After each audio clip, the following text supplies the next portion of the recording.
Big TV భక్తి సమాచారం WhatsApp ఛానల్లో జాయిన్ అవ్వండి. అన్ని విశేషాలు ఎప్పటికప్పుడు తెలుసుకోండి. గురుగారు, చాలామంది కూడా విద్యని అభ్యసించే క్రమంలో కూడా చాలా రకాలుగా ఇబ్బందులు పడుతూ ఉంటారు. చదివిన విద్య అర్థం కాక, వాళ్ళు మననం చేసుకోలేక, జ్ఞాపక శక్తి లేక ఇబ్బందులు పడుతూ ఉంటారు. మరి అలాంటి వారు విద్యని వశీకరణ చేసుకునే అవకాశం ఏదైనా ఉంటుందంటారా? తప్పనిసరిగా ఉంటుంది తల్లి. మీరు అడిగినటువంటి సందేహంలో వశీకరణం అనేటువంటి పదం ఆడారు. ఇక్కడ విద్యను వశం చేసుకోవచ్చు, ఏదైనా పనిని వశం చేసుకోవచ్చు, సాధనను వశం చేసుకోవచ్చు, మనిషిని మాత్రం వశం చేయలేం, గ్రహించాలి. అందుకని విద్యలో చాలామంది పిల్లల్లో చదివింది మర్చిపోవటం, లేకపోతే వాళ్ళు ఇష్టపడి చదువుదామని అనుకున్న ఆసక్తి లేకపోవటం, ఇవి జనరల్గా మనం చెప్పుకోవాలని అంటే తల్లిదండ్రులకు సమయం లేకో, వాళ్ళకి పిల్లలకు చెప్పేటువంటి సబ్జెక్టు మీద ఉండేటువంటి పరిజ్ఞానం లేకో, కాస్త సమయాన్ని వాళ్ళ మీద కేటాయించలేక బిజీ ప్రపంచంలో ఉండిపోయో, పిల్లల మీద కాస్త అశ్రద్ధ పెరగటం వల్ల పిల్లలకి కూడా ఆ సబ్జెక్ట్స్ మీద ఒత్తిడి పెరుగుతుంటుంది. అంటే ఏదైనా ఒక సమస్య వచ్చినప్పుడు దానిని దగ్గరగా ఉండి, దగ్గరగా చూసి ఆ సమస్యకు పరిష్కారం తెలియజేయగలిగేటువంటిది తల్లిదండ్రులు మాత్రమే, లేదా తరగతి గదిలో ఉపాధ్యాయుడు చెప్పినా పిల్లలు ఇబ్బంది పడుతూ దానిని చేయలేకపోతున్నారని అనటానికి సైంటిఫిక్గా కొన్ని ప్రూవ్ చేయబడేటువంటి వశీకరణాలు ఉన్నాయి. అంటే ఉన్నాయి తల్లి. అసలు ఎన్ని రకాల వశీకరణాలు ఉన్నాయండి? ఈ వశీకరణాల్లో పిల్లల్లోనే చూద్దాం. భూత వశీకరణ అని ఒకటి ఉంటుంది పిల్లల్లో. ఇది చేసినప్పుడు పిల్లలు రాత్రిపూట ఏడవరు, పిల్లలు సమయానికి భోజనం చేస్తారు, అల్లరి తగ్గిస్తారు. అలాగా పిల్లలు ఒక క్రమశిక్షణ, ఇవన్నీ వస్తాయి. మనం జనరల్గా వాళ్ళని కూర్చోబెట్టి కౌన్సిలింగ్ థియరీలో కూడా చేస్తాం, కానీ కొద్ది రోజులే ఉంటుంది. వారి స్వహస్త్రాలతో వాళ్ళు ఎప్పుడైతే చేస్తారో దాని యొక్క ఇంపాక్ట్ వాళ్ళ మీద పడటం వల్ల అద్భుతంగా వాళ్ళు ఆ యొక్క ఏదైతే వెనుకబడి ఉన్నారో, ఏదైతే వీళ్ళు పిల్లల్లో రకరకాల ఇబ్బందులతో ఉన్నారో, ఇవన్నీ కూడా తల్లిదండ్రులు బిడ్డలతో స్వయంగా చేసుకునేటువంటి ప్రక్రియ సాధనలు కొన్ని ఉన్నాయి. ఎందుకంటే తల్లి, సనాతన ధర్మంలో ఒకప్పుడు ఈ కౌన్సిలింగ్లు ఇవి విధానాలు లేవు, తెలియదు. కానీ విద్యల్లో ఆ ఊళ్ళో ఎవరైనా గురువుగారు ఉంటే, ఏమండి మా అబ్బాయి అల్లరి చేస్తున్నాడని అంటే నెత్తి మీద చేయి వేసి ఎలా అని, ఏం కాదు ఇంకెళ్ళిపో అనేవారు. అక్కడ ఏం చేసేవారు? దానికి సంబంధించిన ఒక మంత్రాన్ని గురువుగారు తన నివృత్తు చదివేవారు. అంత ఎఫెక్ట్ ఉండేది. అలాగే మా అబ్బాయి రాత్రిపూట భయపడుతున్నాడంటే అంటే గురువుగారి దగ్గర తీసుకెళ్తే చేతికి ఇలా తాడు కట్టి వీపు మీద ఎలా కొట్టి ఇంకేం కాదు వెళ్ళండి అనేవారు. దానికి ఏ కౌన్సిలింగ్లు లేవు అప్పట్లో. మరి ఇవన్నీ ఏంటవి అంటే మన కంటికి కనపడినటువంటి ఒక అతీతమైనటువంటి శక్తిని మన సొంతం చేసుకుని ముందుకు నడిపించుకునేటువంటి ప్రక్రియ సాధన. ఇక్కడ సాధనలో పిల్లలకు, మీరు అడిగినటువంటి పిల్లలకు వశీకరణాలు చాలా రకాలు ఉన్నాయి తల్లి. విద్యా వశీకరణ, భూత వశీకరణ, జ్ఞాన వశీకరణ, సాధన వశీకరణ, పిల్లల్లో ఆకర్షణ వశీకరణ. ఇవన్నీ ఏంటంటే ఏదైనా వాళ్ళు కోరుకున్నది. తినుబండారాలు కాదు సుమా, వ్యక్తులు కాదు సుమా. ఇక్కడ ఒక సబ్జెక్టు నాకు కష్టంగా ఉంది, ఒక మాస్టారు చెప్తారు, ఒక కౌన్సిలరు చెబుతారు, తల్లిదండ్రులు చెబుతారు. మహా అవసరమైతే వీళ్ళకి కోపం వచ్చి కొడతారు. నువ్వు చదవాలి, చదవకపోతే భవిష్యత్తు నాశనం అయిపోయింది. ఎప్పుడైతే దాని గురించి నష్టం మాట్లాడటం మొదలు పెట్టామో వాడు ఇంక వెళ్ళాడు, భయపడతాడు. అందుకని ఇలాంటి తంత్రాలు ఉన్నాయి కొన్ని. ఏం అవసరం లేదు తల్లి, చాలా సింపుల్గా గృహంలో, ఇంట్లోనే తల్లిదండ్రులే బిడ్డలతో దగ్గరుండి చేసుకోవచ్చు. అవునా? ఏది ఆ తంత్రం ఒకసారి మా కోసం చేసి చూపిస్తారా? తప్పనిసరిగా తల్లి. ముఖ్యంగా ఇప్పుడున్న పరిస్థితుల్లో పిల్లలు పెడదారి పడుతుంటారు.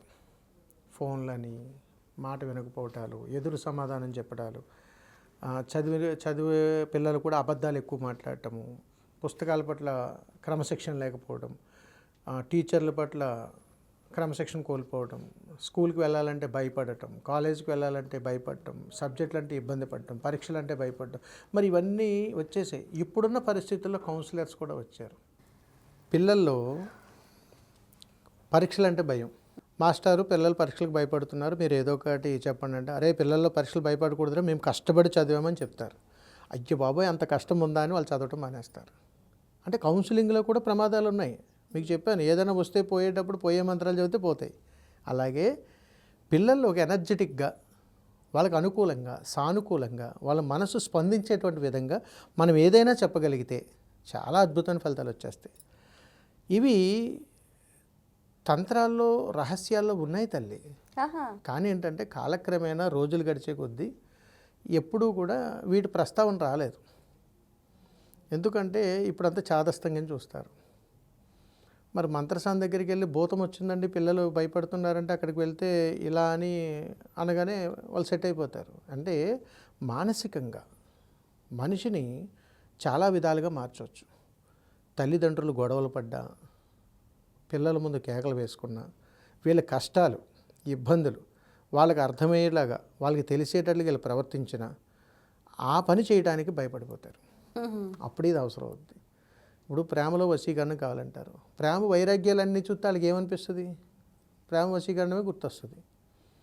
ఒక ఉద్యోగం, ఒక చదువుకున్న పట్టభద్రుడు ఉద్యోగం దొరక నిరుత్సాహపడిపోతూ తాగుడికి, చిరాకులకి, వీటికి వాటికి బానిసైపోయిన చిత్రాలు చూస్తే వాడి చదువు అంటే భయం వేస్తుంది. అవునా కదా చెప్పండి?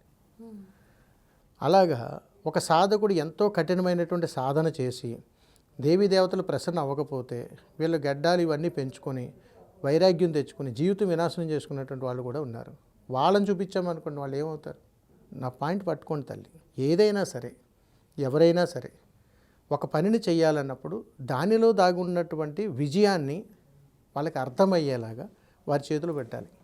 ఇది చేస్తే ఖచ్చితంగా విజయం నీదే. వెంటనే ఆకర్షితుడు అవుతాడు. అమ్మ నాకు క్లాస్ ఫస్ట్ రావాలని ఉంది, ఏం చేయాలి? మాస్టర్ని కాకాపట్టు, లేకపోతే చూసి రాయాలి. ఇది కాదు కావాల్సింది.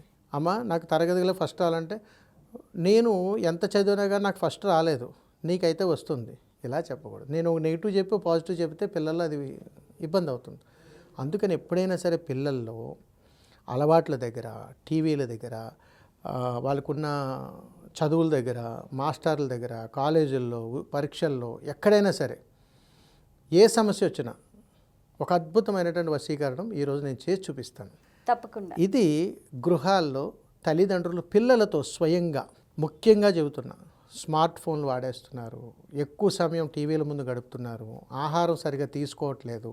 అదేవిధంగా వీళ్ళు చేసే ప్రతి పనిలోనూ కూడా భాష వాడే విధానం సరిగా లేక, వాడుకోవడానికి పదజాలాలతో, చెడు స్నేహాలతో, రకరకాల యాగీలతోటి ఉన్నప్పుడు మనం ఎన్ని కౌన్సిలింగ్లు చేసినా వ్యర్థమే, ఎన్ని పూజలు చేసినా ఒక అర్థమే. అందుకని ఇలాంటిది ఏదైనా పరిష్కార మార్గం ఉందా అంటే ఉందమ్మా. చాలా రహస్యాలు ఉన్నాయి, తెలుసుకోవచ్చు. మీకోసం, మన పిల్లల కోసం, అందరి కోసం నేను చేసి చూపిస్తాను.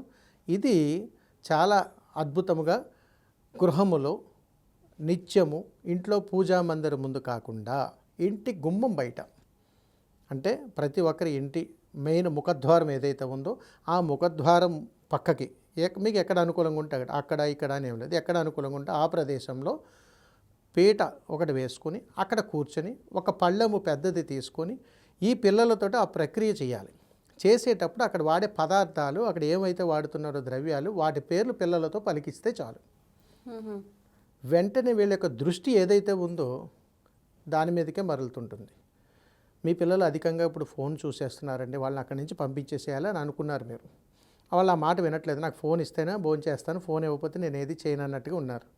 ఈ ప్రక్రియ సాధన వారితో 41 రోజులు కంటిన్యూగా నిరాకంటంగా చేసినప్పుడు అలవాటు మానేస్తారు. అలాగా ఏదైనా ఒక సబ్జెక్ట్ చదువుతున్నారు, మర్చిపోతున్నారు, బాధపడిపోతున్నారు, భయపడిపోతున్నారు.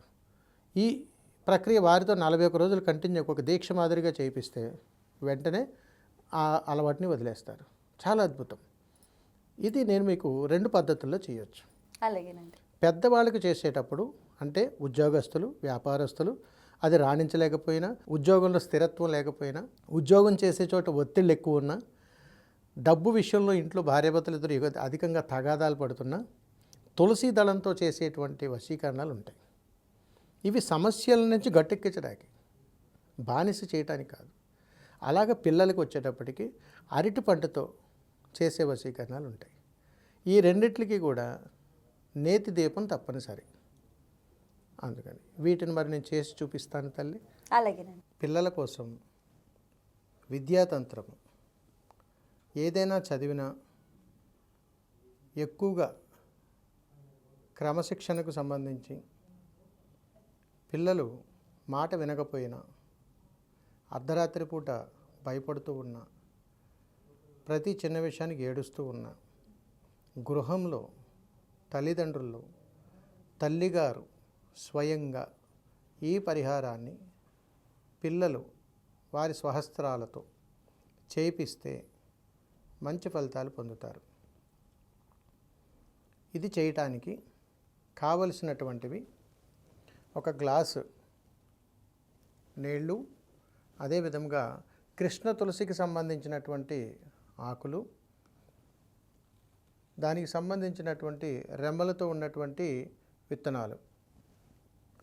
ఇప్పుడు మన ఇంటి ముందు అంటే తూర్పు వైపున, ఎటుపక్క అయినా కానీ తూర్పు వైపున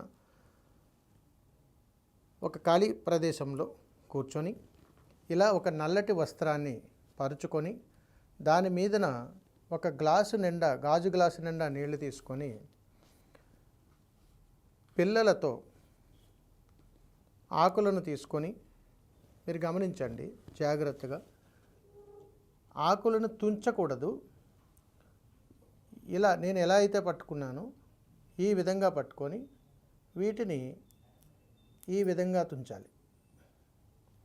అంటే చూపుడు వేలు బటన్ వేలుతో తుంచి ఇలానే తీసుకొచ్చి ఇలా ఉంచి నీళ్ళల్లో వేయాలి.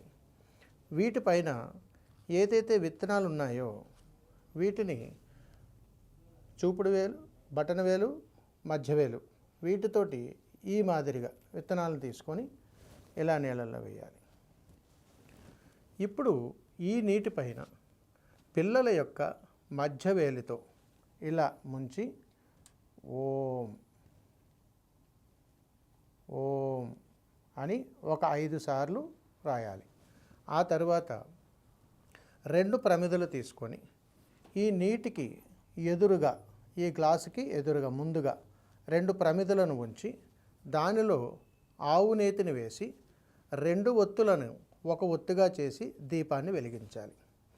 అప్పుడు పిల్లలను ఈ గ్లాసు ముందు నుంచి, ఈ భాగం నుంచి ఆ దీపాన్ని చూసి నమస్కారం చేసుకోమని చెప్పాలి. ఈ విధంగా పిల్లలతో ఉదయం పూట నిరాకంఠంగా 41 రోజులు కానీ చేసుకున్నట్టయితే పిల్లల్లో ఈ చదువుల పట్ల, క్రమశిక్షణ పట్ల, అర్ధరాత్రి భయం పట్ల అన్ని సమస్యలు సమసిపోతుంటాయి. మరి ఈ పరిహారాన్ని జాగ్రత్తగా చేసుకోండి. దీనిని విద్యావశీకరణం అని అంటారు. శుభం. నమస్కారం. For more videos like this, subscribe Big TV channel.